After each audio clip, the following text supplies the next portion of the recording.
Առաջինը նոր զրուցում էինք ԿՊ-ական պատգամավորների հետ, իրենց էլ ուղեցի այս հարցը, Նիկոլ Փաշինյանը հրավիրված է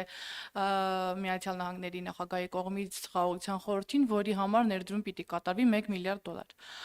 Նախ ԿՊ-ական պատգամավորները տեղյակ չէին, դուք ինչպես եք այդ ներդրումը գնահատում եւ 60 երկիր դեռ չի արձագանքել, Մակրոնն էլ հրաժարվել է։ Արդյոք կարծում եք, որ սա ՄԱԿ-ի այլընտրանք է, հա, փորձում նախագահը Միացյալ Նահանգների ստեղծել։ Ասում եք շատ էին լինելու հարցեր։ Դեք բավական կարճ կպատասխանեմ։ Մի քանի երկրի ղեկավարներ այդ հրավերը ստանալուց հետո հրապարակել էին, հանրայնացրել էին, որ այդ խորհրդում անդամակցելը արժի $1 միլիարդ, այսինքն ներդրում պիտի անի երկիրը այդ խորհրդի անդամ դառնալու համար։ Հիմա ԿՊ-ականները ասացին, մենք չգիտենք այդ պայմանը կա, այդ պայմանը չկա, կարող է տարբեր երկրների համար տարբեր է։ Հիմա ես տրամաբանական հարց եմ տալի։ Ձեր կարծիքով, եթե նույնիսկ տարբեր երկրների համար տարբեր է, այն երկիրը, որը կներդնի $1 միլիարդ, եւ այն երկիրը, որից չեն ուզի եւ ինքը չի ներդնի այդ $1 միլիարդ, նույնիսկ եթե դա այդպես է, ձեր կարծիքով նույն ձայնի իրավունքն են այդտեղ ունենալու։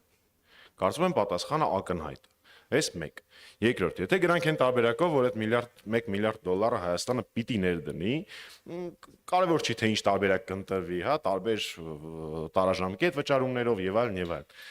Մենք բոլորս, Հայաստանի այդպես բոլոր քաղաքացիները վճարելու են $1 միլիարդ, որ Փաշինյանը մի հատ էլ ֆոտո ունենա Տրամպի հետ։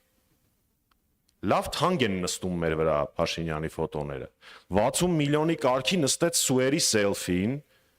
Այդ ինքնաթիռները մի վայրկյան չեն օգտագործվել Հայաստանի Հանրապետության ինքնիշխանության, պաշտպանության, մեր սահմանների, տարածքային ամբողջականության համար։ Միակ օգուտը այդ Սուերի եղել է սելֆին։ Ինչի, որտեվ մարտագլխիկ չկա։